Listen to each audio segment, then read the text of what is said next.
सत्संगत जी प्रेम से कहना। सत्संगत उत्तर प्रदेश के इस प्रांतीय संत समागम के दूसरे रोज़ भी वैसा ही आनंद, वैसा ही सुंदर वातावरण देखने को मिल रहा है, जहां आज दोपहर बाद से ही इस पंडाल में आप सभी लगन और तन्मयता के साथ उपस्थित हैं। इतने घंटे कल भी आज भी इस तरह से सत्संग में विराजमान रहना और एक एक शब्द का आनंद लेना, जो भाव, भक्ति, मानवता, परमार्थ, सत्य के ऊपर आधारित पूर्वी या हिंदी भाषा में, सिंधी भाषा, अंग्रेज़ी भाषा में, उत्तराखंड उत्तरांचल की कुमाऊनी या गढ़वाली भाषा में, नेपाली भाषा में, गुजराती राजस्थानी भाषा, ये सब आज और कल आपने ये सत्संग में श्रवण की और इस तरह से तन्मयता के साथ आप सभी उपस्थित होकर अपनी भक्ति को और सुदृढ़ कर रहे थे और संतों, महात्माओं, गुरु, पीर, पैगंबरों की शिक्षाओं को फिर से अपने जहन, दिलो दिमाग में बसाकर उन्हीं दिव्य गुणों से युक्त होकर जीवन जीने की प्रेरणा प्राप्त कर रहे थे। और यही भक्तों, महापुरुषों के भाव सदैव से, युगों युगों से रहे हैं, जो जीवन की यात्रा तय करते हैं एक सत्य का आधार लेकर, जो जीवन की यात्रा तय करते हैं मानवता, इंसानियत की डगर पर चलते हुए, जिनके लिए प्रेम, विनम्रता, विशालता, सहनशीलता, सब्र, संतोख, मिठास, मधुरता, ये कैसे गुण हैं जिनको ये अहमियत देते हैं और उन्हीं गुणों से युक्त होकर इस जीवन की यात्रा को तय करने के लिए इसी मालिक से शक्ति मांगते हैं।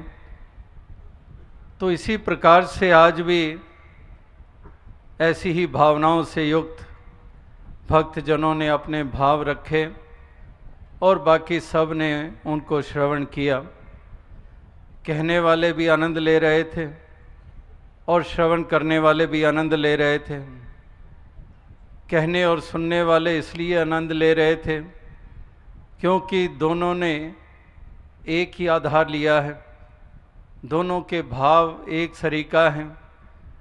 जो अहमियत देते हैं पहलुओं को, वो कहने और सुनने वाले दोनों ही जानते कि वाकई ही यही पहलू हैं जीवन में जो महत्ता रखते हैं। वरना तो केवल इस संसार की यात्रा को हम तय कर जाते हैं, लेकिन हमारे जीवन को कोई अहमियत नहीं मिलती है। इसीलिए धरती के ऊपर बोझ कह दिया जाता है, जिंदा दर गौर कह दिया जाता है कि वो जीवन जीवन कहलाने लायक ही नहीं होता, जो इन दिव्य गुणों से युक्त ना होकर जो जीवन जिया जाता है।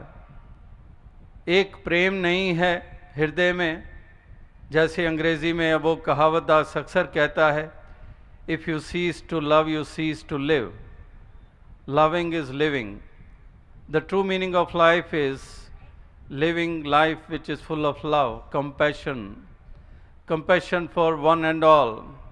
दया धर्म का मूल है, दया, कंपैशन अंग्रेजी में कहते हैं दया को, और दया धर्म का मूल है। Compassion is the basis of religion, and if there is no compassion, what sort of religions are prevailing all over?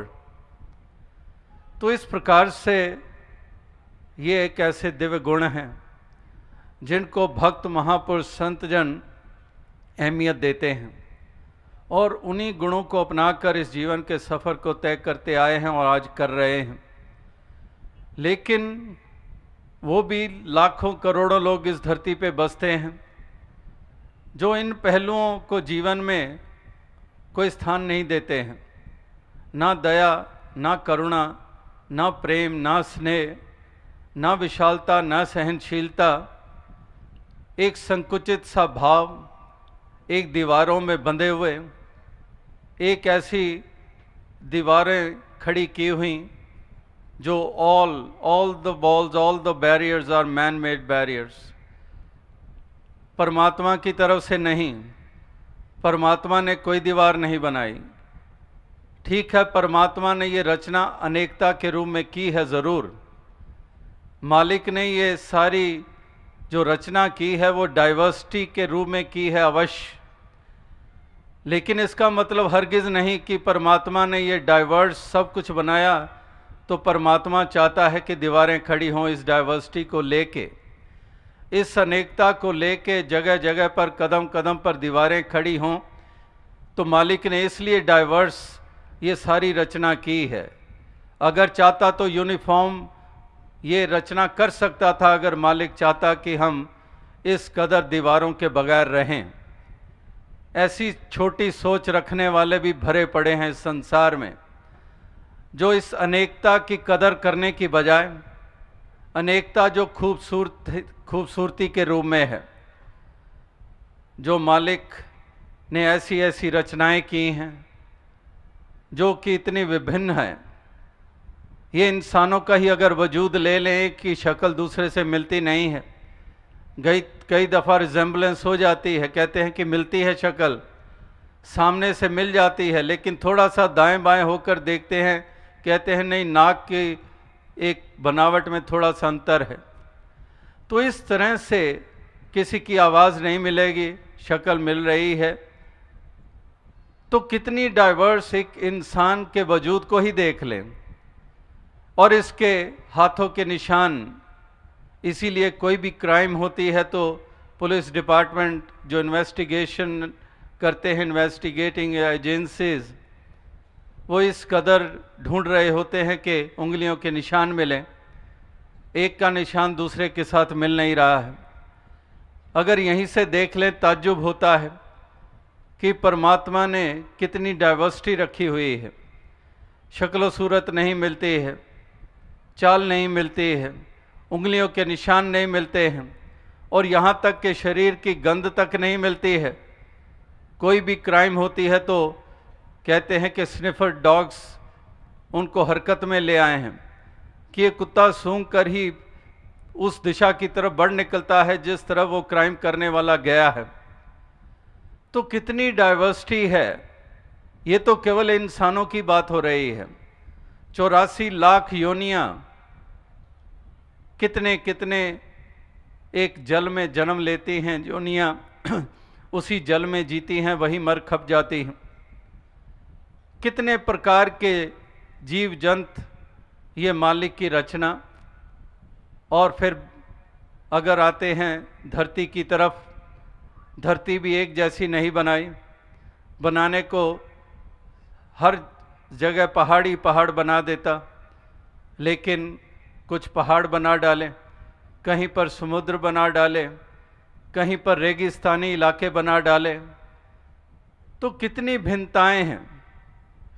तो इस लिहाज से इंसान कदर करने की बजाय कि डाइवर्सिटी वाकई ही बहुत अहमियत रखती है, इसकी अपनी ही खूबसूरती है, लेकिन ये संकुचित मन, ये अंधकार में डूबे हुए मन, ये हमेशा ही इस वरदान को अभिशाप बनाते आए हैं। अपनी ही करतूतों, अपनी ही सोचों के कारण, अपनी ही खुदगर्जियों के कारण, अपनी ही अज्ञानता के कारण ये इसको अभिशाप का रूप देते आए हैं।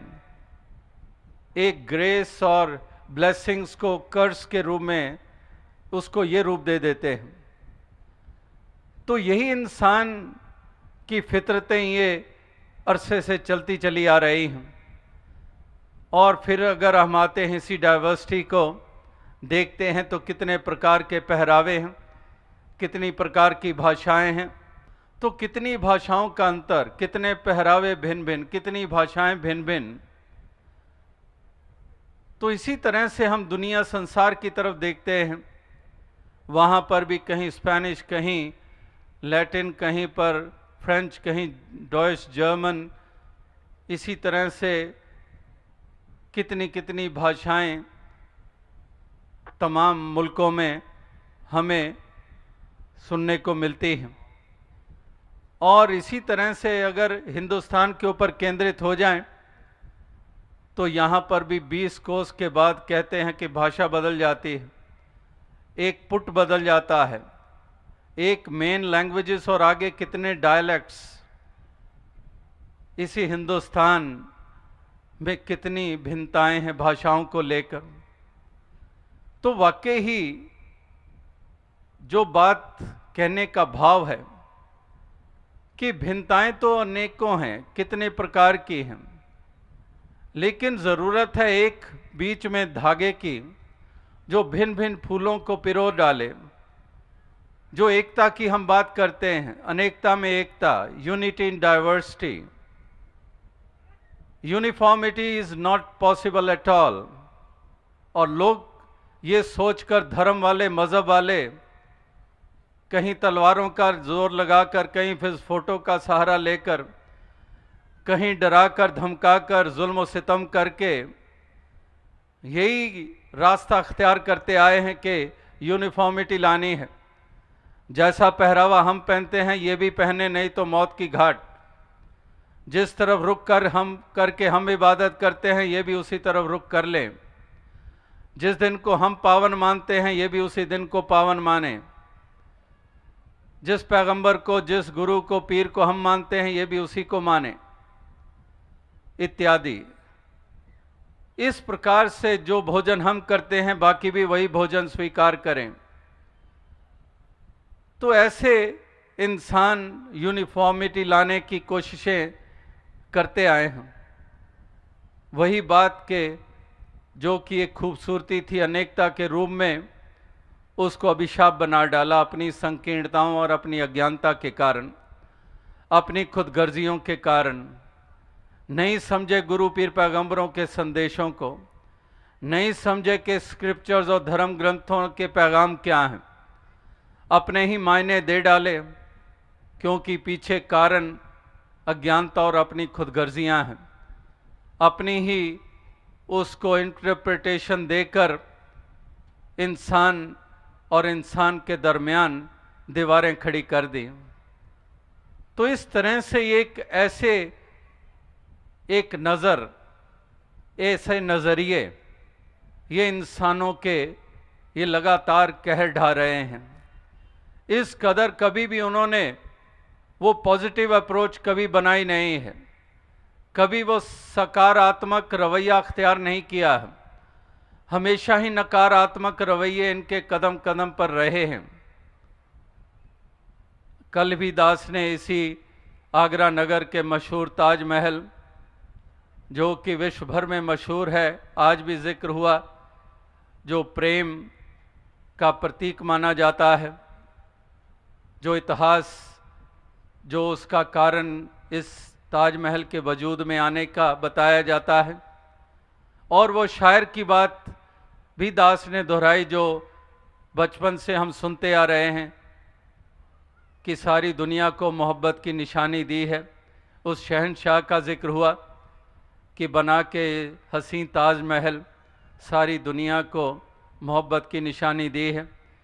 लेकिन अन्य स्थान पर शायर ने इस तरह से भी कह डाला कि शहंशाह ने ये ताजमहल बनाकर हम गरीबों की मोहब्बत का उड़ाया है मजाक। ये भी शायर ने कह डाला। अब जब उस शाहजहां ने, उस शख्स ने जब इस प्रकार से वो इमारत बनाने का ध्यान आया, तो क्या उसके मन में ये ध्यान था, ख्याल था कि मैं ये बनाकर गरीबों का मजाक उड़ाऊं? नहीं, उसका केवल वो प्रेम जो मन में बसा हुआ था उसी से प्रेरित हुआ और वो बना डाला, और दूसरी तरफ नकारात्मक भी एक अप्रोच, एक विजन। इसीलिए कहा गया है जैसी दृष्टि वैसी सृष्टि। जिस तरह के रंग के ऐनक हम पहन लेते हैं वही कुछ हम देखते हैं। इस प्रकार से ये हमारी भेद वाली दृष्टि है, ये हमारी नकारात्मक रवैये हैं जिन्होंने धरती को स्वर्ग नहीं बनने दिया है। मालिक ने तो धरती स्वर्ग बनाई है। इतने प्लैनेट्स हैं, इतने सोलर सिस्टम्स, इतने गैलेक्सीज, और धरती का अपने आप में एक ऐसा यूनिक स्वरूप मालिक ने बनाया। कितनी खूबसूरत ये धरती, ये प्लैनेट बनाया, कितने रंग, कितने सुंदर यहाँ पर एक धरती को रूप दिया। उस लिहाज से देखे तो वाकई ही मालिक ने तो धरती स्वर्ग बनाई है, लेकिन इंसानों की अज्ञानता और संकीर्णताओं ने कोई कसर नहीं उठाई इसको नर्क बनाने में। इसीलिए हम कह देते हैं कि ये तो नर्क बन गई है, ये मोहल्ला नर्क बन गया है, इससे तो शिफ्ट कर जाएं, कहीं मूव कर जाएं, अपने मकान को बदल डालें, यहाँ तो नर्क बना डाला है। आए दिन दंगे फसाद, आए दिन लड़ाई झगड़े, गाली गलौच, छीना झपटी, लूट मार। इस प्रांत को बदल डालें, इस मुल्क से पलायन कर लें, किसी और मुल्क में चले जाते हैं, यहाँ पर पीसफुल एटमॉस्फेयर हैं, तो ऐसा भी कहना पड़ता है, मजबूर हो जाते हैं। तो धरती को स्वर्ग मालिक की तरफ से तो बनाया गया, इसको जब ये रूप दिया गया, लेकिन महापुरुषों, गुरु पीर पैगंबरों का क्या काम, उनका क्या रोल आखिर? काहे को इस संसार में अवतरित होना और फिर आगे से संसार के जुल्म सितम भी सहने? आखिर उनके योगदान, उनका एक महत्व क्या? महत्व यही कि इंसान इस बात को समझें और ऐसी एक दृष्टि को प्राप्त करें और उसी दृष्टि से देखें, और उस दृष्टि से देखें जो भेद वाली दृष्टि नहीं है, और इस अभेदता के भाव से युक्त होकर वो इस संसार में विचरण करें, और तभी ये धरती स्वर्ग बन सकती है। तो इसी धरती को जन्नत बनाने के लिए, इसको स्वर्ग बनाने के लिए ये महापुरुषों की मति, ये महापुरुषों की शिक्षाएं, ये गुरु पीर पैगंबर और औलियाओं के जो कॉल हैं, उनको अपनाने की ज़रूरत है। और अगर वाकई इसको अपना लिया जाए, जैसे पिछले 30 बरस से वो पंक्ति दास दोहरा रहा है, और अक्सर दास पंक्तियां दोहराता है, बार बार उसको दोहराता है,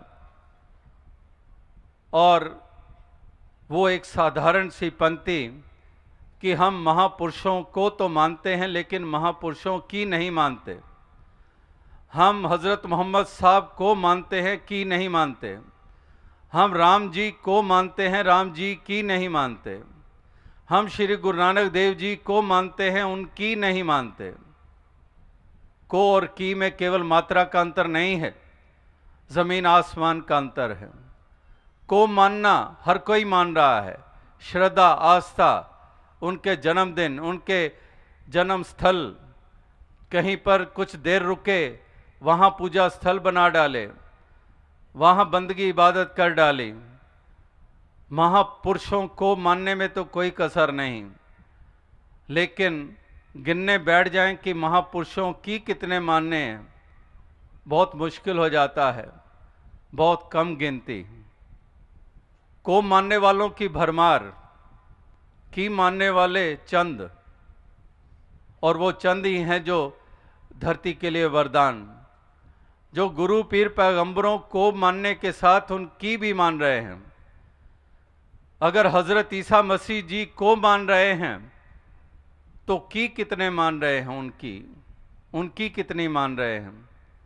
अगर उन्होंने कहा कि लव दाय नेबर, अगर वो कह रहे हैं लव इज गॉड,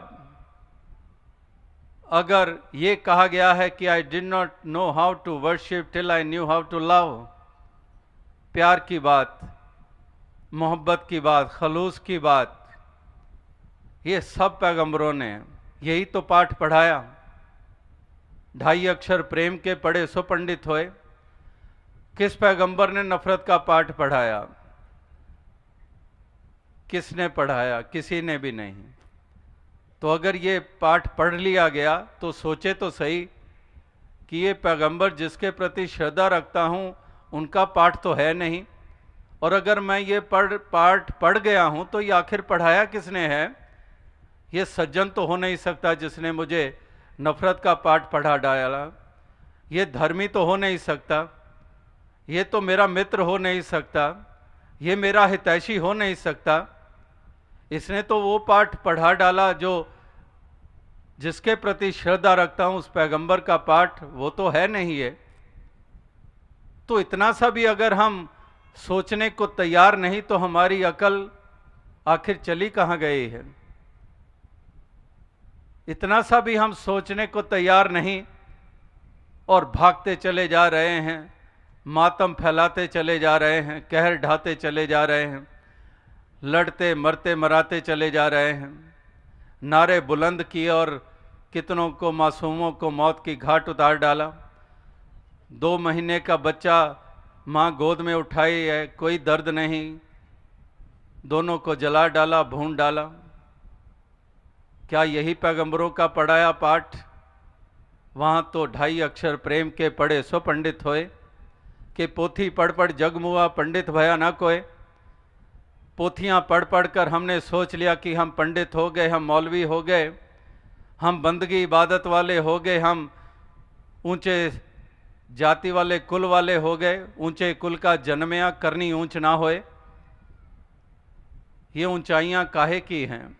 ये कौन सी हैं? ये सूझ और कैसी है? ये समझदारी कैसी है? तो यहाँ पर यही कबीर जी कहते हैं कि पोथी पढ़ पढ़ जगमुआ पंडित भया ना कोई। पोथियाँ पढ़ पढ़ के हार गए लेकिन पंडित ना बन पाए।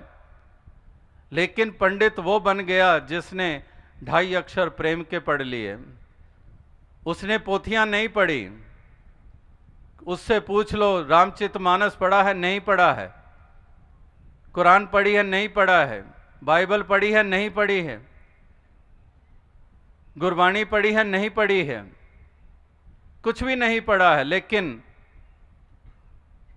प्रेम ऐसा उसका स्वभाव बन गया है, किसी से नफरत नहीं करता है, प्रेम ही करना जानता है। तो उसको हम पंडित कहें या उनको पंडित कहें जिन्होंने पोथियां तो पढ़ डाली लेकिन मन में जहर भरे हुए हैं? ये दूसरी कौम वाला, ये दूसरे मजहब वाला, ये दूसरी जाति वाला, उनको पंडित कहें या उनको पंडित कहें जिन्होंने एक भी धर्म ग्रंथ नहीं पढ़ा लेकिन प्रेम करना जानते हैं?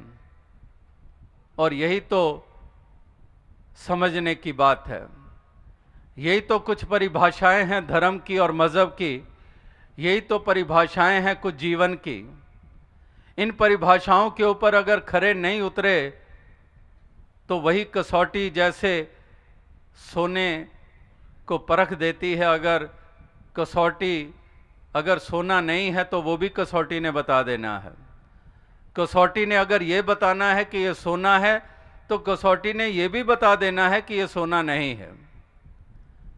तो इसी तरह से जो परिभाषाएं हैं इनके ऊपर खरे उतरें सभी, यानी कि जो ये दर्शाएं कि वाकई ही ये भक्त हैं, ये बंदगी वाले हैं, इबादत वाले हैं, ये प्रभु प्रेमी हैं, क्योंकि ये प्रेम करना जानते हैं, क्योंकि ये नफरत का दामन नहीं पकड़ते हैं, क्योंकि ये पगड़ी और टोपी का नाम लेकर लड़ते झगड़ते नहीं हैं, क्योंकि ये कदर करते हैं इस अनेकता की और ये मिलजुल कर रहना जानते हैं और चाहते हैं कि सभी मिलजुल कर रहें, जिसको हम मानव एकता कहते हैं, जिसको हम यूनिवर्सल ब्रदरहुड कहते हैं। तो इस प्रकार से कहने का भाव, जो एक नारा जो मिशन की तरफ से ही दिया गया था, जो एक कुछ बरस पहले जब न्यू ईयर आया तो मिशन की तरफ से जो ग्रीटिंग कार्ड्स छापी गई उनमें एक स्लोगन दिया गया, पीस नॉट पीसेस। पीस यानी कि शांति, नॉट पीसेस यानी कि टुकड़े नहीं। तो यही नारा ये चलता आ रहा है और यही मंतव और मकसद ये हर गुरु पीर पैगंबर के सदैव से रहे हैं कि पीस, शांति, नॉट पीसेस, टुकड़े नहीं। जो टुकड़ों में हम बटे हुए हैं ये टुकड़े नहीं, एक पीस, शांति। और वो शांति संभव है जब एक कॉमन फैक्टर, एक यूनिवर्सल ट्रूथ, अल्लाह, परमात्मा, ईश्वर, गॉड, अकाल पुरख, ये जब तक इसका बोध नहीं हो जाता है तब तक ये संभव नहीं है। इसी पे आधारित आज भी आपने अनेकों महापुरुषों के वचन सुने और यहाँ आगरा की मेयर साहिबा ने भी, उन्होंने भी इन्हीं उसूलों के ऊपर आधारित अपने भाव रखे। जो मिशन के संदेश को उन्होंने भली भांति जाना समझा, जो सत्य को जाना समझा, उसी का जिक्र किया। तो वो common factor, common element, universal truth जिसको हम कहते हैं, इसीलिए इसको यूनिवर्सल ट्रूथ कहा गया है। तो इस एक धागे को अगर बीच में नहीं लाएंगे तो फिर तो बिखराव ही बिखराव है। फिर तो कभी भी हम उस अवस्था तक नहीं पहुंच पाएंगे जिस अवस्था के पहुंचने के कारण हमारा भी उद्धार हो जाए, हमारे दोनों जहान संवर जाएं और जिसके कारण हम एक साधन बन जाएं इस धरती के वातावरण को सुंदर रूप देने के लिए, इसको एक सुखद रूप देने के लिए। इस तरह से ये संतों महात्माओं की भावनाएं ये हमेशा से इसी के ऊपर आधारित रही हैं और इसी का ही प्रचार प्रसार करने वाले ही सच्चे मायने में वो हमारे परम हितैषी होते हैं, जो इस तरफ हमें अग्रसर करते हैं और जो हमारी भेद वाली दृष्टि बनाने में को और मजबूती देते हैं। यानी कि हमारी जड़ों में अमृत भरने की बजाय उन जड़ों में और विष घोल रहे हैं, और अगर पत्तों के ऊपर भी पानी देने की बजाय तेजाब डाल रहे हैं तो समझ जाएं वो हमारे हितैषी नहीं हैं। वो हरगिज़ हमारा पार उतारा नहीं करना चाहते हैं, वो हमें डुबोने के सामान हमें दे रहे हैं कि हम ये सामान जुटाते रहें और अपने अंत का, अपने पतन का हम भी कारण बन जाएं।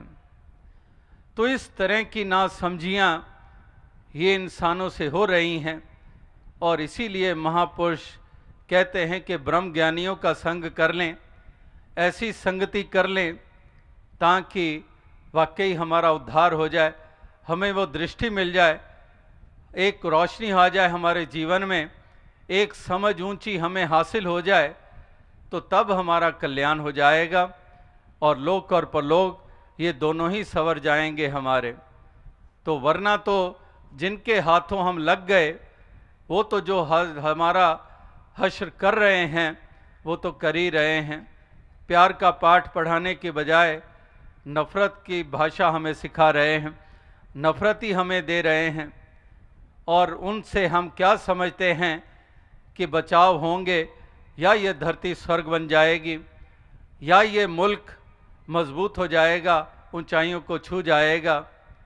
ये हरगिज़ संभव नहीं है। ये तो वही बात जो शायर का शेर वो भी कई दफ़ा दास ने दोहराया कि अहले दानिश को इसी बात की हैरानी है कि शहर कागज़ का शोलों की निगहबानी है। कि कागज़ का शहर हो और शोलों की निगहबानी हो, वो तो खुद ही जला डालेंगे, वो शोले ही जला डालेंगे कागज़ के शहर को, वो काहे की निगहबानी करेंगे, वो खुद ही आग हैं। तो अहले दानिश को, जो दानिशमंद होते हैं, जो सज्जन होते हैं, जो सूझवान होते हैं, वो ऐसी दशा को देखकर पीड़ा होती है उनके मन में कि आखिर ये धर्म और मज़हब वाले ये खुद शोले बने हुए हैं, तो ये तो खुद जलाने का काम करेंगे, ये काहे की निगहबानी करेंगे। चोर और कुत्ता मिल गए तो पहरा किसका होया। तो कहने का भाव यही है, कि इस प्रकार से ये बात समझने वाली है। इसलिए कहा है कि धर्म ग्रंथों को पढ़ें तो आंखें खोलकर पढ़ें, अपने दिमाग को खोलकर पढ़ें, आंखें मूंद करना चलते चले जाएं, एक भाव में ऐसे ही ना बहते चले जाएं। अवश्य ये मालिक ने हमें सोचने समझने की ताकत दी है, जो अन्य योनियों को नहीं दी है। अन्य योनियों में कुछ मात्रा तक मालिक ने दी है, कुछ एक ऐसा एक दायरा है, उसी के अंतर्गत जितनी कि इंसानों को दी है उतनी नहीं दी है। तो इसलिए मालिक ने इतनी सोचने समझने की ताकत भी दी, लेकिन फिर भी ये नादानी इंसान बार बार कदम कदम पर करता चला जाए तो वाकई ही ये बहुत अजीब सी बात महसूस होती है, और यही बहुत भारी पड़ जाती है इंसान के लिए, अगर जो बात समझने वाली है उसी को नहीं समझा। जिस हकीकत को देखने के लिए आंखें अगर खोली ही नहीं तो फिर ये इंसान के लिए भारी पड़ जाता है। तो इसलिए इंसानों को ही ये चेतावनी ये बार बार ये दी जाती है, ये जागृति दी जाती है कि इंसान इस बात को समझें और वाकई उस मार्ग पर चल निकलें, जो मार्ग मानवता का मार्ग है, जो प्रेम का मार्ग है। तो यही प्यार, यही प्रेम का जिक्र केवल कोई लैला मजनू या हीर रांझा की बात नहीं, ये केवल ताजमहल के बनने के पीछे वो प्यार की बात नहीं। ये प्यार मानव का मानव के प्रति, ये प्रेम हर किसी के प्रति, एक ये प्यार हर हृदय में घर कर जाए, ये प्रेम रोम रोम में रच जाए। प्रेम प्याला जो पिए शीस दक्षिणा दे, लोभी शीस ना दे सके नाम प्रेम का ले। ये प्रेम ऐसी धारा कि प्रेम प्रेम हर कोई कहे, प्रेम न जाने कोय, आठ पहर बहता रहे प्रेम कहाए सोए। तो इस प्रकार से प्रेम की गंगा बहाते चलो, ये बचपन से हम सुनते आ रहे हैं कि प्रेम की गंगा बहानी है। प्रेम में ही अपने रोम रोम को हमने रचा लेना है, रंगा लेना है। इस प्रकार से हम प्रेम में हो जाएं। अगर मालिक की अंश हैं तो अगर ये मालिक को ही हम प्रेम में कह रहे हैं कि love is God, if we are saying love is God, means that God is full of love, God permeates love, God is the source of love, God is the entity which we by other name which mention it as love, and we being the soul from that very over soul which is love, then why don't we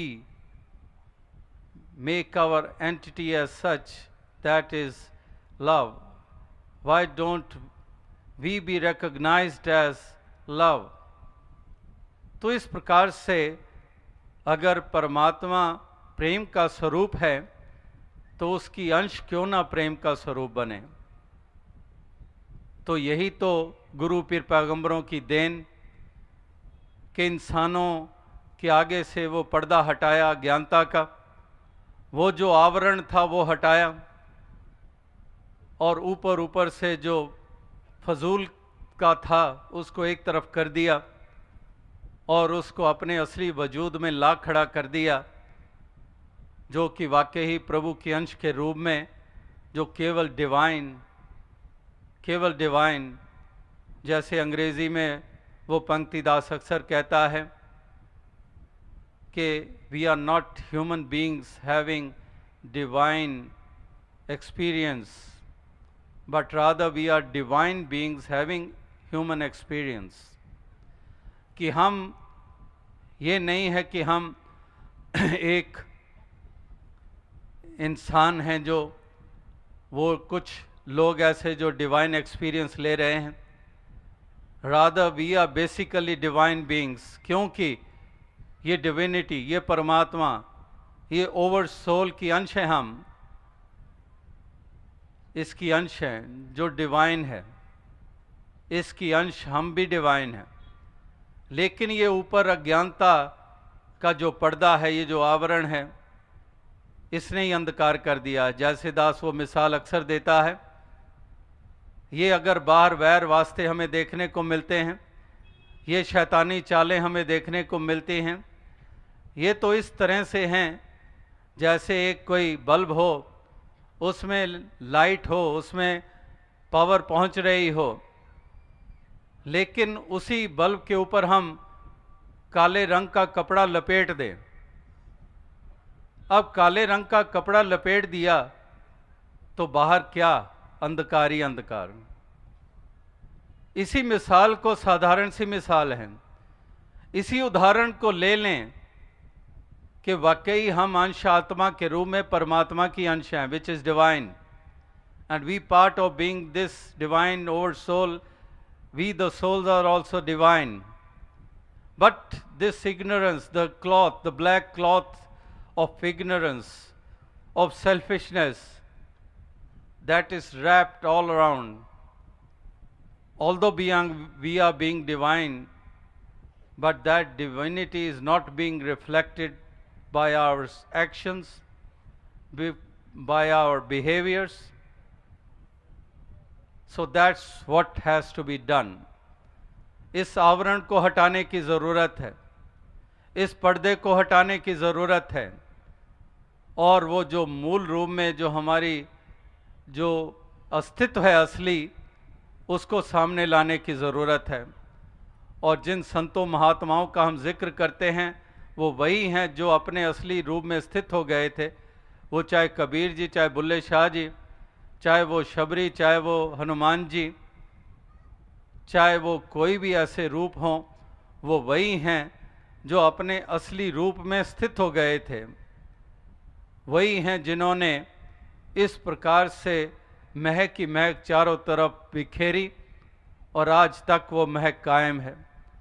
तो आज जीने वालों को भी यही बात समझनी है, इसी बात को पकड़ना है।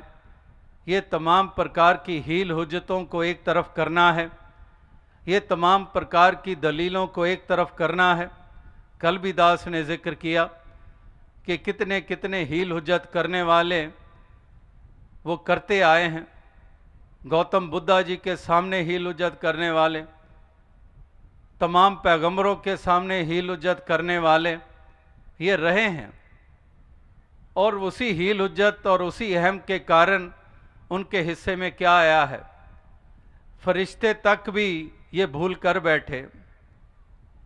जब खुदा ने जब ये इंसान का वजूद बनाया, तो ये खाक का पुतला बनाया, और जब फरिश्तों को कहा कि ये मैंने स्वरूप बनाया, इसको सिजदा करो, सब फरिश्तों ने हुक्म बजा लाए वो। लेकिन एक फरिश्ता ऐसा भी था जो ये कहने लगा कि इसको आपने खाक से बनाया और मुझे आतिश से बनाया, और मैं क्यों नतमस्तक हूँ, मैं क्यों सिजदा करूँ?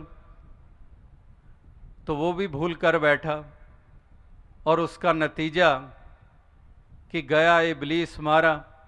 एक सिजदे के ना करने से हज़ारों बरस सिजदे में सर मारा तो क्या मारा?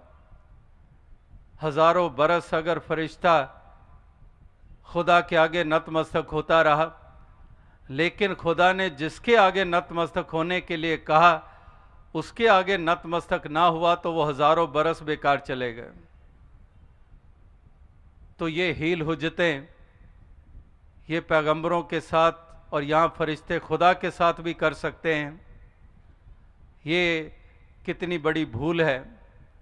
ये बार बार महापुरुष अनेकों ढंगों से ये समझाते हैं। तो इस प्रकार से ये दलीलें और ये हुज्जतें ये इंसान को ये भी कारण बन जाते हैं।